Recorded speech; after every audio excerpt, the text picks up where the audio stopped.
सरसों के खेत, इस खूबसूरती को जब आप देखते हैं, पामपुर के ये सरसों के खेत, इस खूबसूरती को जब आप देखते हैं तो ये खेत आपका मन मोह लेते हैं। आपका दिल नहीं करता कि आप इस खेत से कहीं दाएं बाएं चले जाएं।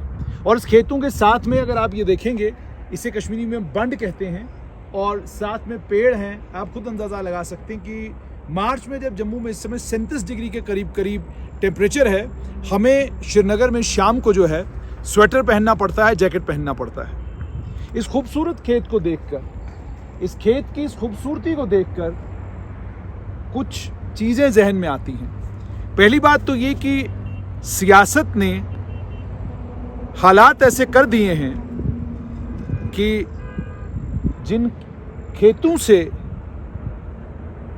आपको मोहब्बत और प्यार की खुशबू आती है, इन्हीं खेतों के दाएं बाएं जब आप जाएंगे बस्तियों में या उन इलाकों में जहां पर आज भी आतंकवाद है, जहां पर आज भी अलगाववाद की आग है, तो गोली चलती है, आपकी आंखों में आंसू आते हैं। 2 भाई शहीद हो गए। एक एसपीओ था, उसको आतंकवादियों ने गोली मारी।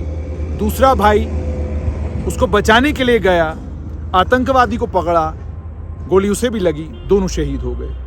उनकी शहादत और एसपीओज़ के साथ में जम्मू कश्मीर पुलिस के जवानों की शहादत, सीआरपीएफ के जवानों की शहादत, आर्मी के जवानों की शहादत, इन तमाम लोगों की शहादतों के साथ साथ में आम वो कश्मीरी जो आतंकवाद के साथ लड़ाई लड़ता है, आम वो कश्मीरी जो आतंकवाद से नफरत करता है, उसको भी गोली का निशाना बनाया जाता है। और जब ये खून बहता है तो आपके दिल में तकलीफ इस बात पर होती है कि आखिरकार समाज के तौर पर हम अब ये कहने के लिए तैयार क्यों नहीं कि हम आतंकवाद के साथ नहीं हैं, हम अलगाववाद के साथ नहीं हैं, हम आतंकवाद का मिलकर मुकाबला करेंगे। आज भी समाज खामोश क्यों है? मैं उन 2 भाइयों की शहादत के बाद तस्वीरें देख रहा था, अखबार पढ़ रहा था, सोशल मीडिया खंगाल रहा था कि शायद कश्मीर की सिविल सोसाइटी के कुछ लोगों ने इस पर अफसोस का इजहार किया होगा, कहा होगा कि ये गलत है, ये नहीं होना चाहिए, हम इसे बर्दाश्त नहीं करेंगे, बहिष्कार करेंगे उन लोगों का जो लोग आतंकवादियों और अलगाववादियों के समर्थक हैं। मगर मुझे वो कहीं नहीं दिखा। अखबार के किसी पन्ने पर ऐसी कोई खबर लगी हुई नजर नहीं आई। मुझे किसी ने श्रीनगर में फ़ोन करके सिविल सोसाइटी से ये नहीं कहा आइए हम इस पर बात करना चाहते हैं। सब कश्मीर फाइल्स पे बात करना चाहते हैं। कश्मीर फाइल्स में जो कुछ दिखाया गया है उसमें कमियां कमजोरियां ढूंढने में लगे हुए हैं, लेकिन समाज के अंदर जो कुछ हो रहा है उसको ना तो कंडेम करने की किसी में हिम्मत है और ना ही उसे गलत कहने की किसी में ताकत है।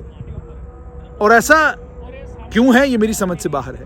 क्या चंद मुट्ठी भर बंदूक बरदार, क्या चंद मुट्ठी भर आतंकवादी आपसे और मुझसे ज्यादा ताकतवर हैं? आपसे और मुझसे ज्यादा मजबूत हैं? नहीं है। फौज है, एजेंसियां हैं, इतना बड़ा सिस्टम है, स्टेट है, उसके बावजूद ये हालात है। जम्मू कश्मीर घाटी की सिविल सोसाइटी को सोचना होगा इस बात पर कि अगर सरसों के खेत इतने खूबसूरत हैं तो क्या आपको नहीं लगता कि आपकी जिम्मेदारी बनती है कि आप गलत को गलत कहना शुरू करें, आतंकवाद और अलगाववाद के खिलाफ खड़े हों? क्योंकि अगर आज आप खड़े नहीं हुए तो कल ये राक्षस आपको भी नुकसान पहुंचाएगा।